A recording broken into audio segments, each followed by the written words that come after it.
नमस्कार, मैं हूं आपका दोस्त विजय विद्रोही। आप मुझसे जुड़ चुके हैं, इसके लिए आप सबका तहे दिल से शुक्रिया। अगले 8-10 मिनट में आपसे जुड़े रहने की कोशिश करूंगा। तो लोकसभा में वंदे मातरम पर बहस के दौरान प्रियंका गांधी ने प्रधानमंत्री नरेंद्र मोदी के आधे अधूरे सच की पोल खोल कर रख दी। इसके साथ साथ प्रियंका गांधी ने मजे मजे में तंज भी कसे, कटाक्ष भी कसे और गहरी बातें भी उस संदर्भ में कह दी। तो पहले जो बातें कही मोदी जी को लेकर वो उसका जिक्र कर लेते हैं। हंसते मुस्कुराते हुए प्रियंका गांधी ने कहा कि मोदी जी का भाषण अच्छा होता है, भाषण अच्छा देते हैं। इस पर बीजेपी के लोग भी थोड़ा सकुचाए, थोड़ा हैरान ही थे और स्पीकर साहब को भी समझ में नहीं आ रहा था प्रियंका गांधी आखिर क्या कहना चाहती है। प्रियंका गांधी ने कहा भाषण अच्छा देते हैं, लेकिन सिर्फ एक कमजोरी है कि तथ्यों के मामले में कमजोर है। इस पर हल्का सा शोर शराबा हुआ तो प्रियंका गांधी ने कहा, देखिए आप लोग तो सब पुराने लोग हैं, मैं तो नई नई संसद में आई हूं और मैं जनता की प्रतिनिधि हूं, मैं कोई कलाकार तो हूं नहीं।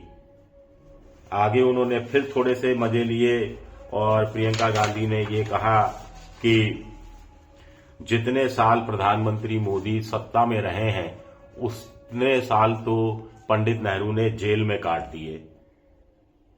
आगे उन्होंने कहा कि मैं एक सलाह देती हूं कि एक सूची निकाली जाए। जैसे मोदी जी ने बिहार चुनाव के दौरान एक लिस्ट पेश की थी कि मुझे 90 या 95 बार मेरा अपमान किया गया, तो एक सूची निकालते हैं और नेहरू को अपमान करने की एक सूची बना लें पहले कि नेहरू को किन किन बातों के लिए आपको दोषी ठहराना है। उसके मोदी जी चाहें तो लिस्ट बना लें, उसके बाद स्पीकर साहब के साथ मिलकर तय कर लेते हैं, संसद में 9 घंटे, 10 घंटे, 40 घंटे की बहस कर लेते हैं और फिर अंग्रेजी में उन्होंने कहा once and for all let's close the chapter. फिर इस चैप्टर को हमेशा हमेशा के लिए खत्म कर देते हैं और फिर महंगाई पर, बेरोजगारी पर, महिलाओं की स्थिति पर बात करते हैं, जनता की से जुड़ी हुई समस्याओं पर बात करते हैं। स्पीकर ओम बिरला बीच में 3-4 बार उन्होंने टोका टाकी की कि बिना तथ्यों के मत बोलिए, तथ्यों को ध्यान में रखिए। तो प्रियंका गांधी ने कहा कि भाई इनको हिम्मत होनी चाहिए, संयम होना चाहिए सत्ता पक्ष को उनकी बातें सुनने का भी। आगे अब देखिए इंपॉर्टेंट चीज, ये बात तो हो गई इन चीजों की।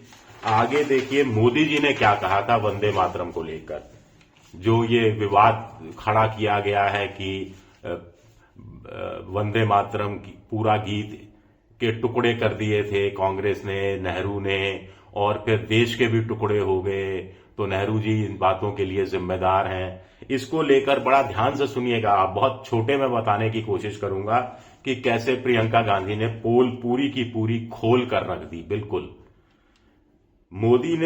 प्रधानमंत्री मोदी ने कहा अपने भाषण में कि 15 अक्टूबर 1937 को लखनऊ में मोहम्मद अली जिन्ना ने वंदे मातरम की खिलाफत की थी और इसके 5 दिन बाद 20 अक्टूबर को, गौर से सुनिएगा, 20 अक्टूबर को कांग्रेस के जो पंडित नेहरू थे, पंडित नेहरू ने सुभाष चंद्र बोस को खत लिखा और जिसमें कहा गया कि जिन्ना जो कह रहे हैं वो सही कह रहे हैं और आगे के जो 2 के बाद के जो स्टैंजा हैं वो मुसलमानों को इरिटेट कर सकते हैं।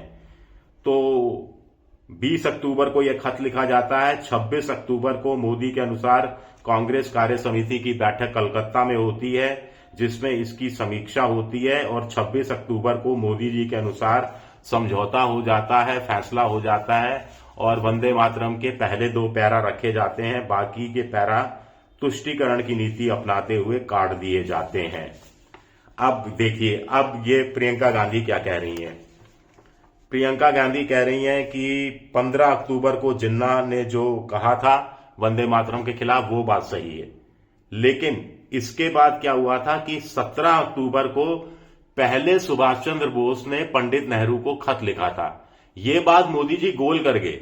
मोदी जी ने इस बात का जिक्र किया कि 20 अक्टूबर को नेहरू ने बोस को खत लिखा, लेकिन खत बोस के 17 अक्टूबर के लिखे लेटर के जवाब में लिखा गया था 20 अक्टूबर को।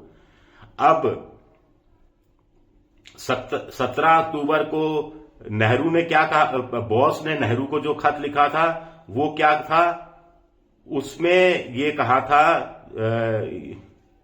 नेहरू से कि भाई हमें इस बारे में डियर जवाहर, मेरी टैगोर जी से बात हो गई है और रविन्द्रनाथ टैगोर से बात हो चुकी है, हमको मुझे लगता है वंदे मातरम पर अगले अधिवेशन में चर्चा करनी चाहिए।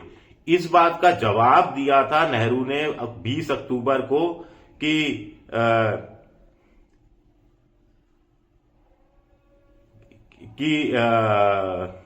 हाँ, इस बात पे हमें बात करनी चाहिए, क्योंकि ये बात के जो स्टैंजा हैं उनको सांप्रदायिक ताकतें भड़काने में लगी हैं, उनको आगे बढ़ाने में लगी हैं और ये ठीक नहीं है, हमें इसका विरोध करना चाहिए। 20 अक्टूबर को फिर नेहरू टैगोर से मिलते हैं। 21 अक्टूबर को टैगोर खत लिखते हैं नेहरू को और कहते हैं कि ये जो पहले 2 पद हैं ये बहुत गहरे हैं, इनमें पूरा संक्षेप के अंदर पूरा सार आ जाता है और ऐसे में बाकी के पैराग्राफ अगर हम जोड़ेंगे तो इससे सांप्रदायिक ताकतों को सर उठाने का मौका मिलेगा और देश में जो माहौल चल रहा है उस हिसाब से ये अच्छी बात नहीं होगी। 28 अक्टूबर को फिर CWC की बैठक होती है।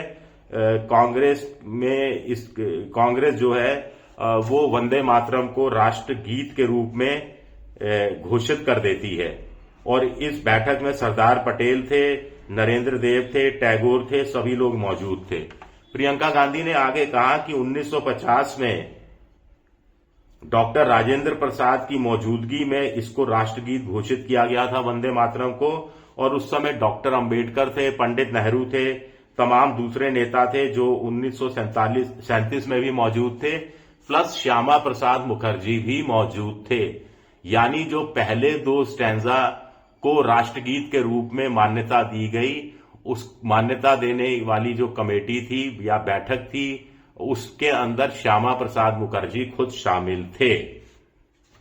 तो ये बात प्रियंका गांधी ने लिखी है, कही है अपनी। अब इसमें से आप समझ सकते हैं कि कैसे मोदी के उस चेहरे को बेनकाब करने की कोशिश की गई जो प्रियंका गांधी के अनुसार आधा सच आधा झूठ सामने रख रहा था और अपने हिसाब से चीजों को हटाया जा रहा था, अपने हिसाब से चीजों को जोड़ा जा रहा था। आगे उनका प्रियंका गांधी ने कहा कि ये इनकी संविधान विरोधी मंशा को जाहिर करता है। ये जो वंदे मातरम को लेकर जो विवाद उठा रहे हैं वो महात्मा गांधी, पंडित नेहरू, मौलाना आजाद, सरदार पटेल, डॉक्टर अंबेडकर, इन सब महान नेताओं का भी अपमान कर रहे हैं। ये बात प्रियंका गांधी ने अपने भाषण में कही। कुल मिलाकर जितने भाषण आज मैंने सुने उसमें प्रियंका गांधी का भाषण सबसे सटीक मुझे लगा और तथ्यों को उजागर करने वाला लगा। आपको क्या लगा बताइएगा। शुक्रिया मेरा वीडियो देखने के लिए। पसंद आए तो लाइक कीजिए, सब्सक्राइब कीजिए, शेयर कीजिए। आप मेंबरशिप ड्राइव में भी जा सकते हैं। शुक्रिया, बहुत बहुत शुक्रिया।